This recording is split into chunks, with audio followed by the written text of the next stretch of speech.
our risen King.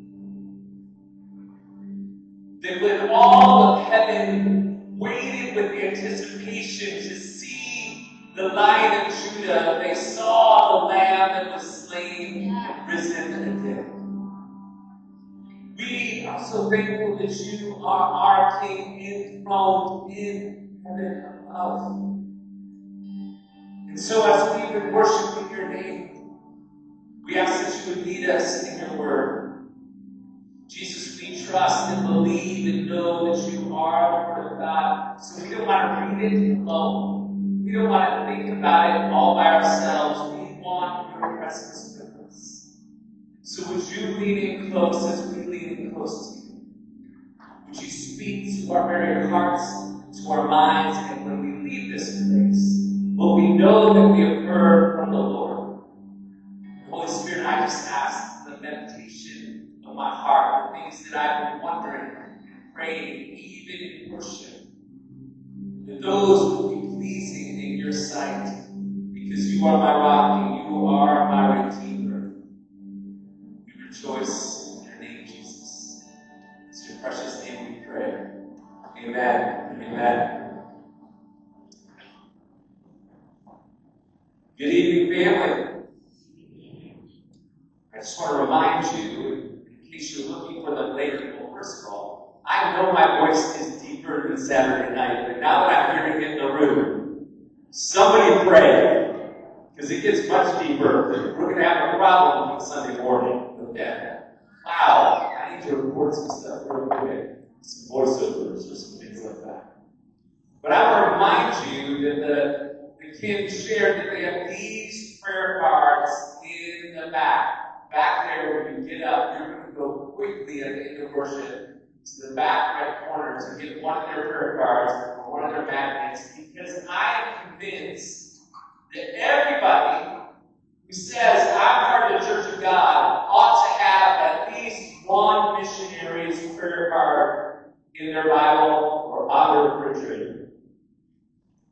Okay, I'm the only one in the room convinced that everybody in the Church of God ought to be praying for and hoping for and believing in our missionaries. And I believe every Church of God ought to be supporting one of our missionaries. And for those of us who long to see what we've been talking about all week, that all nations hear the good news about Jesus, we should also individually support missionaries.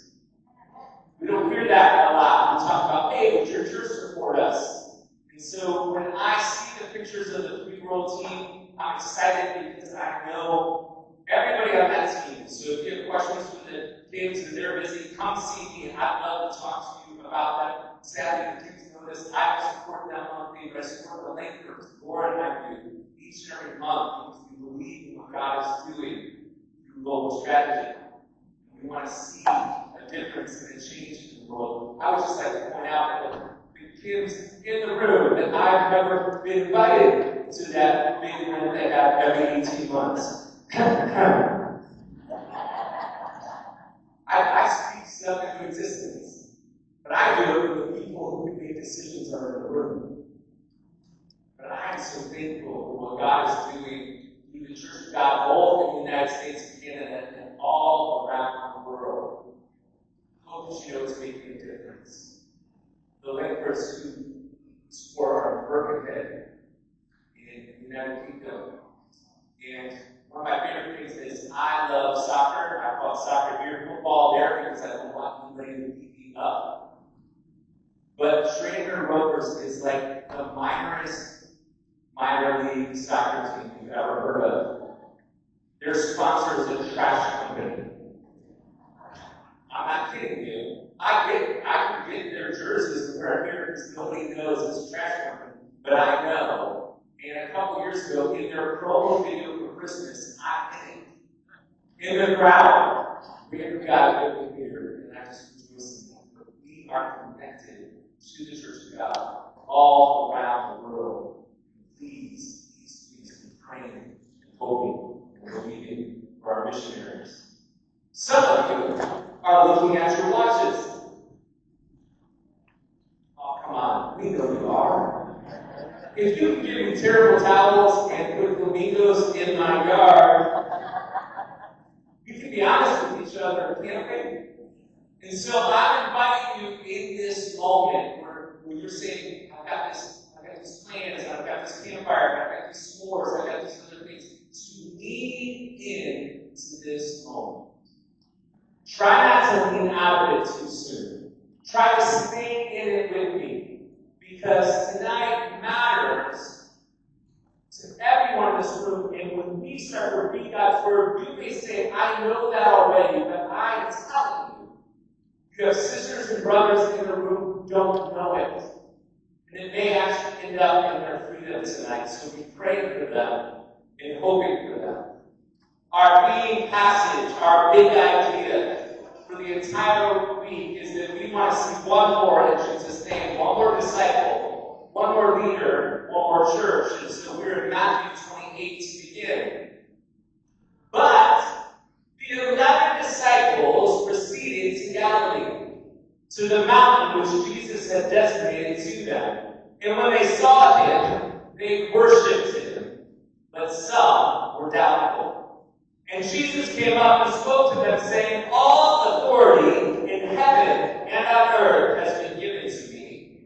Go therefore and make disciples of all nations, all peoples, all families, baptizing them in the name of the Father, and of the Son, and of the Holy Spirit, teaching them to follow all that I commanded you, and behold, I am with you always to the end of the age.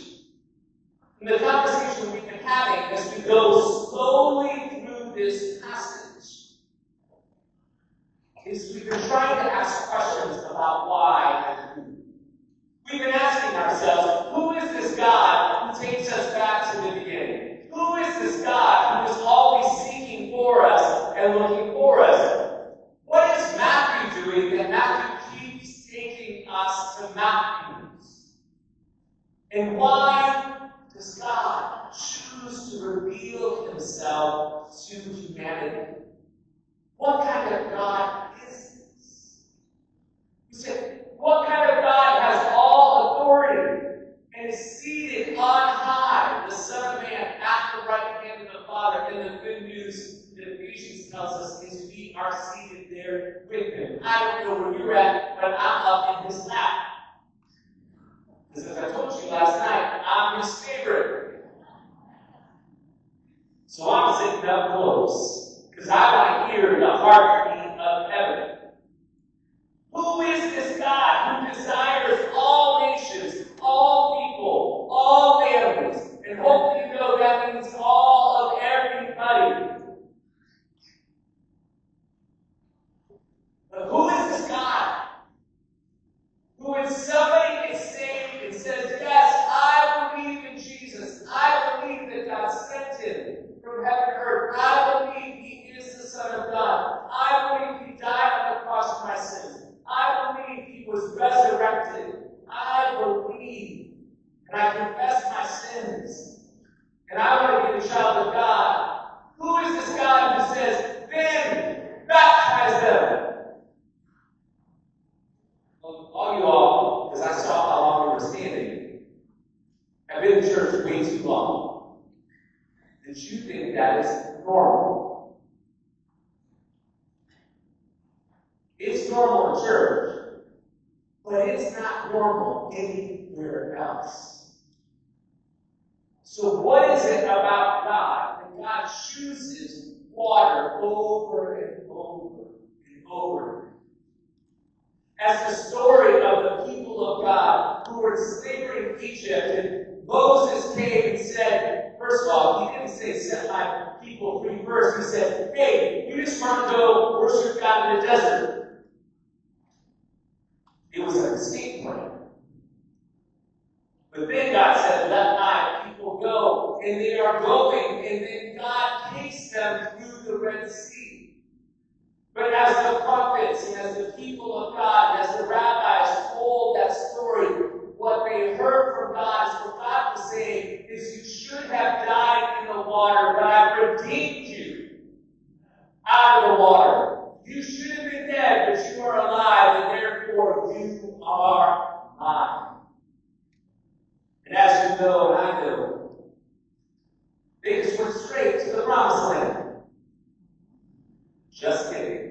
stepping on something new. All those people who went through the Red Sea, except for Joshua and Caleb, died in the wilderness. Because let's just make it quick and clear, because they were brats. They were a bunch of toddlers in the wilderness. You say, how do you know? Because I had toddlers. And it doesn't matter if you feed toddlers every morning, noon, and night. They're going to complain about what you get to them. It doesn't matter if you say, this is what's best for you. This is the toy you should have. They're going to make the golden calf. It doesn't matter. So they wandered in the wilderness for 40 years. And if you have not looked at a map of that wilderness in a really long time, know that they had to be led by God, because it is impossible to get lost in that wilderness for 40 years. So you've got Joshua and Caleb. And as already has been sung to you once this week, Joshua did the battle with Jericho. And the walls came tumbling down, right? But then the people of God, before they go into the land, they go through the water again. And it's not just merely a reenactment, because whenever God is sending his people on mission, he takes them through the water. And he needed that generation to know, yes, they've heard from their grandparents. Yes, they've heard from their parents. Yes, they've heard from Joshua and Caleb. But they needed to witness for themselves. And God once again said, you should have died in those waters of the Jordan, but I snatched you out, and you are alive and you are mine. Now go take the promised land. God's always taking his people through the water on the way to mission. But I made it all the way from my salvation to my baptism at 15 years old. And I was in a church where we had a baptism class. And not just a 1-hour class. You had to go 3 to 5 weeks of baptism class before they would dump you under the water. And I would just like to tell you, it took. Some people are like, how many times have you been baptized? I go, that time. All of you got wet. It's confession time, not mine. I felt brokenhearted when I was a young pastor in Northwest Ohio, a little town, Waska, and there was a great grandmother related to somebody in the church. She was in her late 80s. She was running out of 80s. That's how old she was. And she had been sprinkled and felt convicted that she should be dumped, right? And so she was so convicted, so she came and met with me, and she was so sweet and so wonderful, and her faith in God was so strong. And we said, of course we'll do it. So during one of our baptism times, she came to the church, and it was when we had an interim pastor. So me, as a young worship and youth pastor, I'm baptizing people for the first time. I confess to the Lord, and I confess to you. She did not fully go under. It was like I wanted to splash her on the way up. I just said, hey, you're good. You're good, sister. You're good, right? I made it through that. I made it through my next church where I started as worship pastor. And then at 28 years old, I was telling Josh about this earlier. I was in the same church I was worship pastor, and I became lead pastor. Nobody was calling me senior pastor at 28 years old. And that was the lowest vote I ever got by any church, because I had a 3.5-year candidate weekend. And during that 3.5 years, I was 25, 26, 27, and 28. And not very sanctified. And then it's my job to get up and tell people, hey, there's this thing called baptism we do. And they would go, why? And I would go, because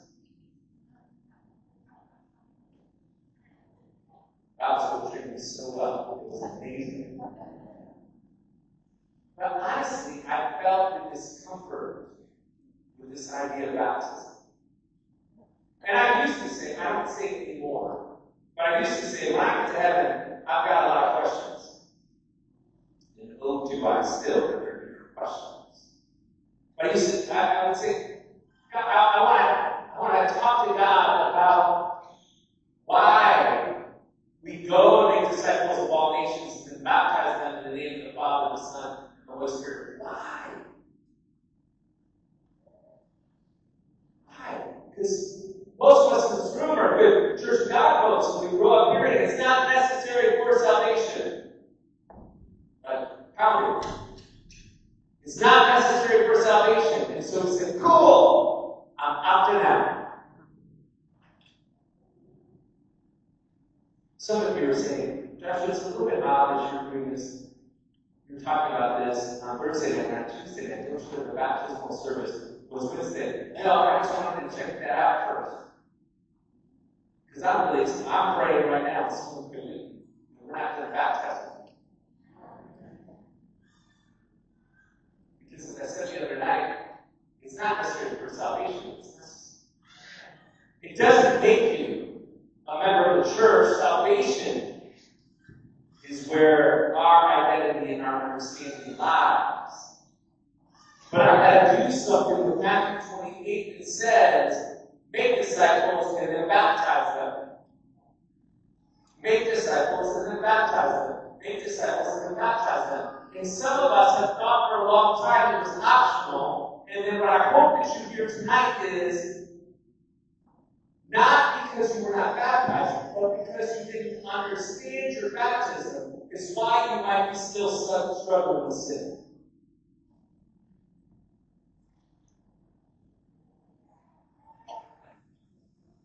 Not that you were baptized, because most of you were, and so was I, but I didn't understand what happened to me.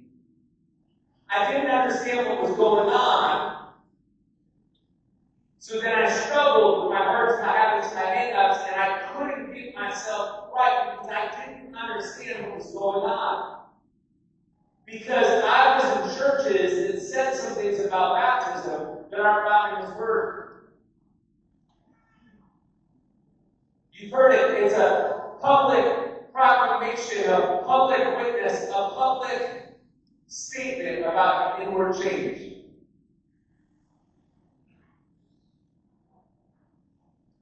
If you don't believe me, Google it or ask ChatGPT or Claude. That's not it.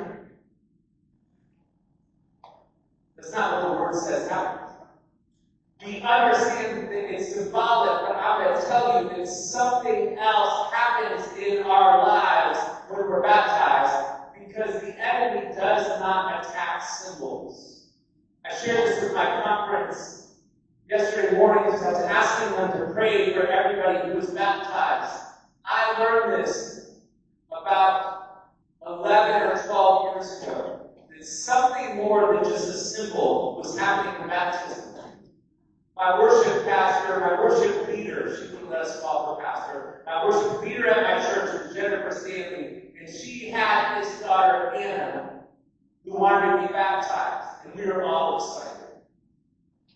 I love journals, and so I bought Anna a little journal and a really good pen.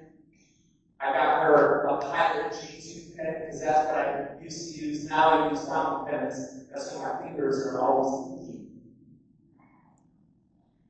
And we were excited for Anna's baptism. Her family knew how to celebrate this. Every celebration happened. If you've ever been in the Anderson, Indiana area, you've seen these restaurants called Pizza King. But they started in Muncie, Indiana. And if you've been on the south side of Indianapolis and gone to Pizza King, that's the wrong Pizza King. You need to go to Muncie and have Pizza King pizza. You're saying, is it good pizza? Of course not. But it's Pizza King, and we go anyways. Their pizza is Frequent King. So you can't order from a person. When you're sitting in your booth, you have to pick up a telephone. It irritates me, but I still do it. So after Anna gets baptized, her whole extended family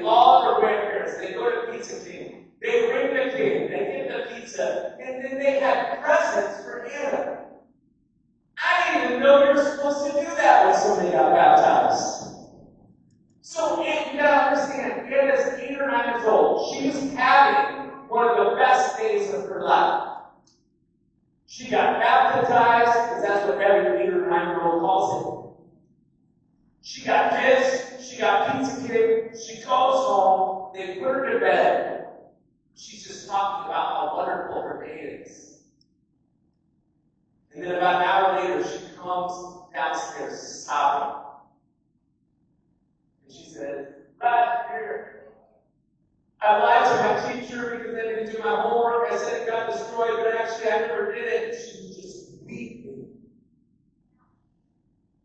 I remember when Jennifer came in the office that week, she said, "I don't know what to do with this." And I had this amazing day.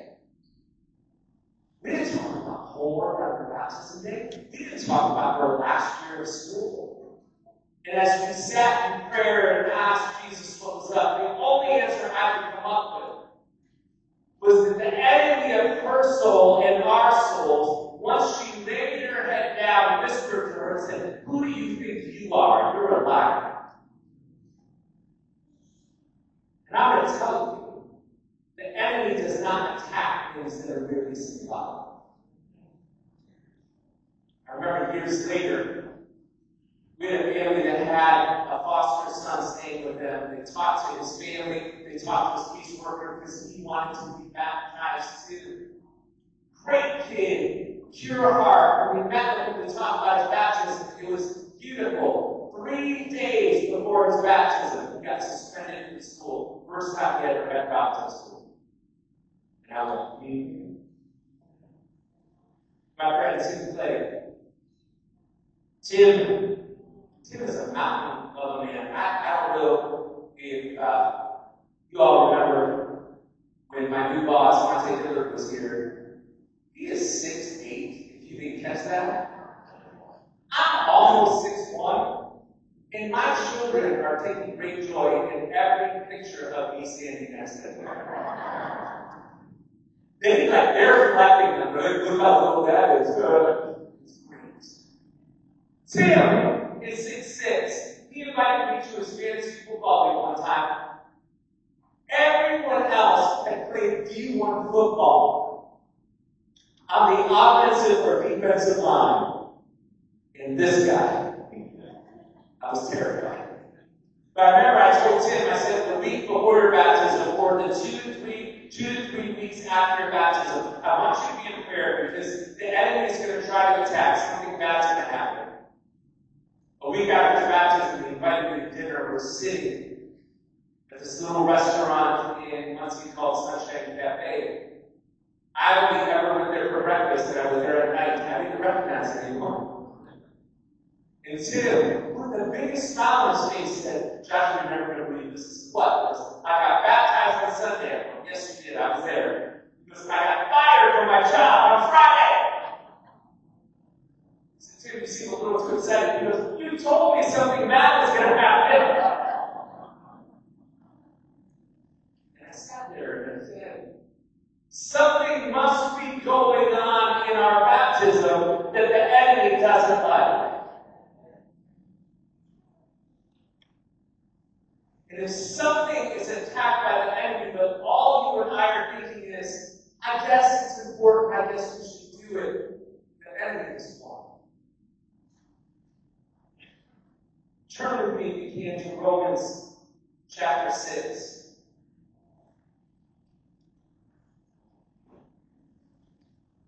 Romans chapter 6. I'll be reading the New American Standard Bible if you're using. You're at a lot more pages during tonight. Bless you. Bless you, family.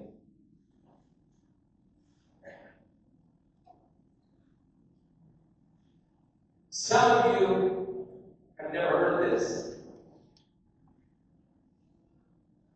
Because the enemy distracts us from scripture that's important to our maturity, our holiness, and our sanctification, because we think it's hard. So I was in Pastor Nick Wilson's Monday morning conference, and he was talking about if you read Revelation, you're not understanding it, read the whole thing. I was like, it was a conference, I wasn't sure we're supposed to be amen, but I really want to make it an amen heart. Because everybody who I know who's scared of Revelation hasn't read it. It's why the other night when I said to Daniel 7, we went, ooh. In Romans, we've convinced ourselves this is too hard to understand. And the enemy has kept you and I and lied to us from truth that will change and transform our lives. Paul says, what shall we say then? If everyone believes, he's quoting what he's heard from the church in Rome. He says, are we to continue in sin so that grace may increase? No translation adequately puts his Greek response into English. The NASB says, far from it. It makes him sound like he's being super horrible, right? Your translation that you're used to, you said, what shall we say then? Are we to continue in sin so that grace may increase? By no means. This is, I want to meet some Bible translators and say, come on now. I will not, from this platform or from down there or outside my cabin, translate the Greek for you in the most emphatic way that it would be, because I want to get in trouble. But just let me tell you know how when your children were misbehaving? And I don't mean the first time. I mean, it's Thursday, I can't read. And you've been here all week. And you told them not to touch that 2,045 times. When they are hyped up on Oreos and fruit drinks, and somehow they figured out how to use the pop machine. Oh, some of you are having that week? Yes, you are, because I've been walking around. I'm not saying I've been praying down every alphabet road, but I've been praying a little bit for just protect these children in Jesus' name. You know when they're on your last nerve and you say no to them? That's how you translate. But I ain't quoting what I heard on Road G. So what shall we say then? Are we to continue in sin so that grace may increase? You fill in the blank with how you would say. There is no way that that is true. But how? Why? Look at verse 2. How shall we who died to sin still live in it? Verse 3. This is why when you're highlighting, if you're taking notes, highlight verse 3. Or do you not know that all of us who have been baptized into Christ Jesus have been baptized into his death? I'm going to tell you, the first time I read that, I was like, no, Paul, I did not know that. Because I went to a church that said, this is an outward sign of your inward change. I said, great. What does that mean? And they said, tell your testimony. I said, wonderful. There was never a moment when anyone ever said to me, Joshua, when you got baptized, you died. You were united with Jesus in his death. Some of you are going, I'm not sure that's what happened, Joshua. But I'm just going to read it again. Or do you not know that all of us, all you ins, I'm assuming we're towel, I'm going to get that wrong too. Okay. Or do you not know that all of us who have been baptized into Christ Jesus have been baptized into his death? Therefore, we have been buried with him through baptism into death, so that, just as Christ was raised from the dead through the glory of the Father, so we too may walk in newness of life. For if we have become united with him in the likeness of his death, certainly we shall also be in the likeness of his resurrection. Knowing this,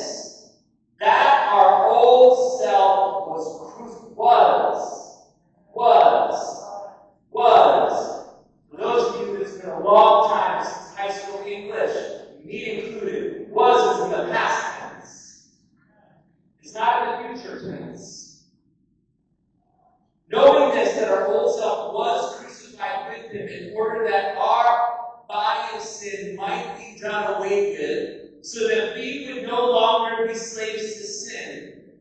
For the one who has died is free from sin. Dead people don't sin. I've never been to the cemetery and said, look at this bunch of sinners.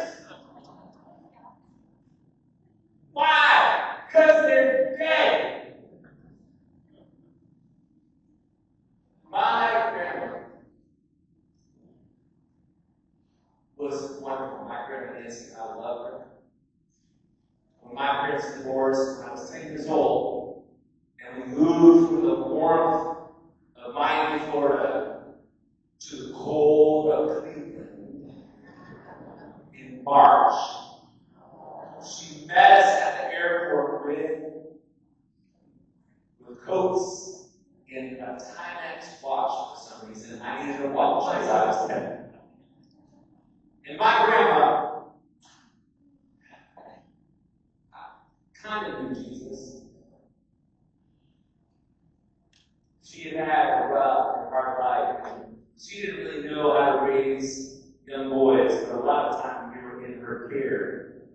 And I remember at 11 years old with my grandma watching 2 movies. I'll never forget, an 11-year-old should not see it at 11 years old. The Color Purple.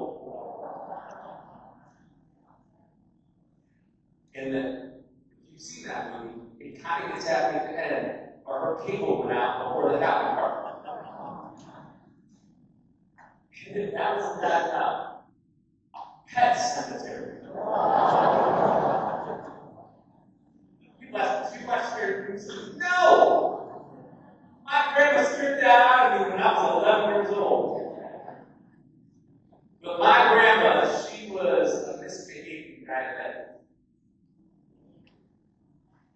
I'm not naming any names in this room, but we know they exist. My grandma loved Kool-Aid. But we didn't get to drink grandma's Kool-Aid. Because ours had 2 perfectly measured cups in a gallon. I'm not sure to this day how many cups of sugar was in my grandma's Kool-Aid. And my grandma loved pie. There were always pies in her house. I never ate any of the pie. My little brother never had any of the pie. But there was always pies being eaten in our house. But when my grandma died, I love my grandma. It's not just. But when she's dead, and by the way, none of that Kool-Aid, none of that pie was good. It shortened her life. But when she was in the casket at her funeral, we put Kool-Aid and pie in there. She's not eating it.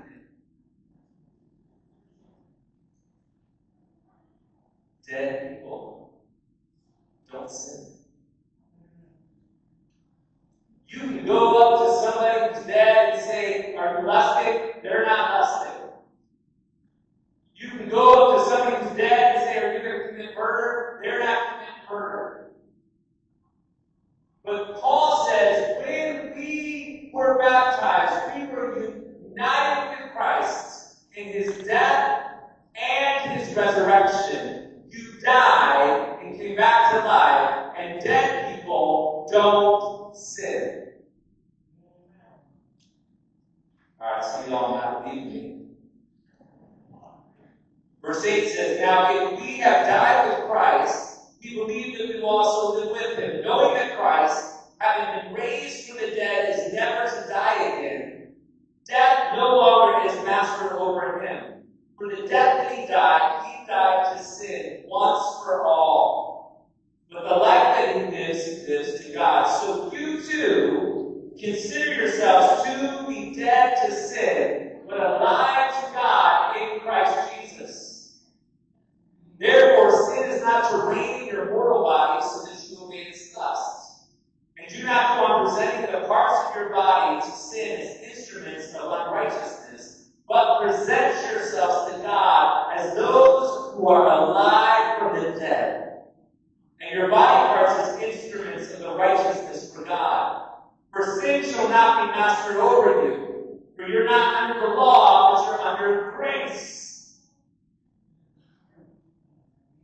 And some of us are in this room going, but I'm still stuck in sin. It's time for you to die to that sin. We're always trying to be. How do I stop sin? Die to it. Say, Jesus, you already died for this. Your blood is still effective. It still makes a difference. It still changes things. I hate this part of me. I don't like it a little bit. It should die. If you have not been baptized, you be united with Jesus in his death and his resurrection in your baptism. Why does Jesus say in Matthew 28, go therefore into all nations, make disciples, teach them to obey everything I've commanded you, baptize them in the name of the Father, the Son, and the Holy Spirit. Why? We're supposed to die to ourselves. We're supposed to die to sin. We're supposed to live a resurrected life. That changes things. That changes generations. That changes cities and towns. That changes your workplace. That changes family lives for generation after generation after generation. But we've been saying to somebody, let's just get you saved so you can go to heaven. That's not bad, but that's not the deal. That's not bad, but that's not the offer. That's not bad, but that's not all that Jesus died for. And we're living part of it, not all of it. In the name of Jesus. In this room, I pray that for me and for you, the Spirit of God will break through every lie of the enemy that has said to you, you will sin, you have to sin, you'll always sin. That's not who the Word says we are. But we believed it. And I'm telling you, it makes it incredibly hard to go to all nations and say, come be like us. And then people look at us and go, why? And we go to camp meetings, which are cool, by the way. I'm not going to. And they're like, yeah, we have family reunions. And so come camp with us. And they go, we like our own campground. We say, we've got all these people who love you. And they go, I already got those. We say, you'll live a better life. And they go, no statistic ever recorded in the United States proves that. They'll say it's good for your marriage. Prove it. What the nations, what the people you know are crying out for is what do I do? People have told me that I'm human and I'm good, but I know that I'm not. I've got hate in my heart and I don't know what to do with it. I numb myself all the time. And it doesn't matter if it's meth or you're a wine mom. You're numbing yourself from the pain that's deep in your soul. And the joy and the good of the gospel is, yes, he's gone to prepare a place for me. Thank goodness. I'm so excited. I'm going to be dancing. And I can't dance, but I've just said to Jesus, in my renewed body, let me be able to dance. Okay? I'm going to praise him forever. I'm looking forward to heaven. And the joy is, because the kingdom is now, because I've been united with him in his death and resurrection, I don't have to be who I was. The joy of the gospel is we can say that to somebody, that pain, that darkness that keeps chasing you, he's the light. Somebody says, I don't know how to love because I was never loved. You can say, man, he's a good father. If somebody says, I can't carry the weight of this sin anymore, let's be like Pilgrim in Pilgrim's Progress. Go to the cross and have those burdens roll down the hill of Calvary. That's who we are. Why do we baptize disciples? Because they're men and women, sons and daughters of God. If you're able to stand up, please stand with me.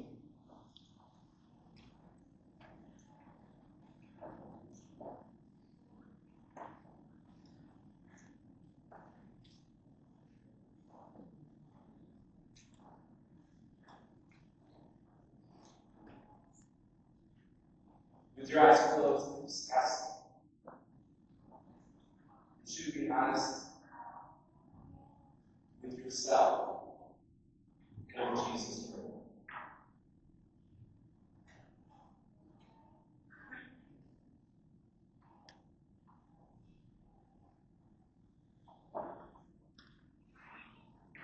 Just in these moments that you would be radically honest with yourself and with Jesus.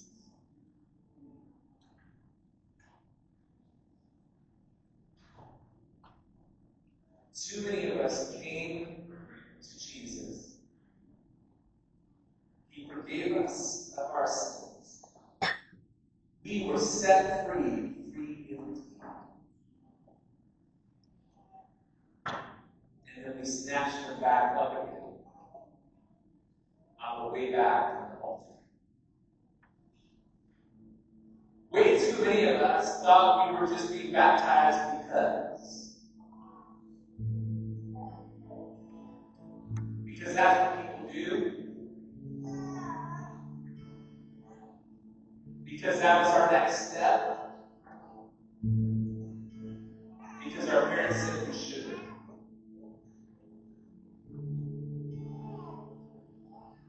But my sister and my brother, you were united with Jesus in his death and his resurrection.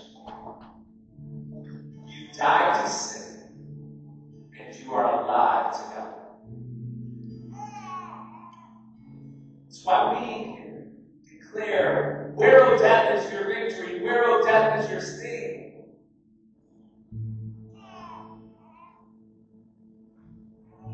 That's why the word says, we no longer fear death like those who fear death. Why? Because we are already dead to sin. We're alive in Christ. You have a choice tonight.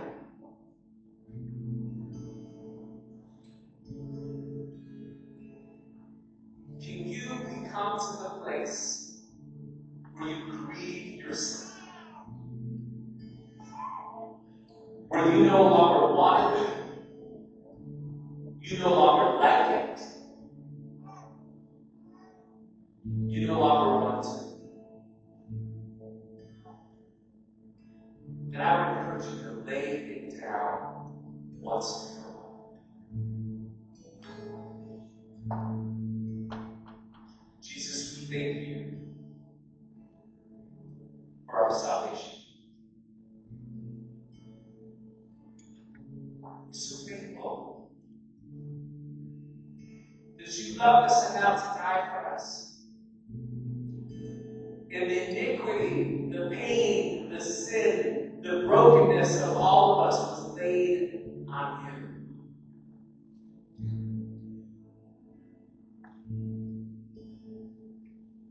And perhaps, Jesus, because our salvation is so big that that's been enough for us. But it does not diminish the cross, does it, Jesus? If it does, let us know. It does not minimize what you did on the cross. No, instead, Jesus, we glorify you because you did even more than that.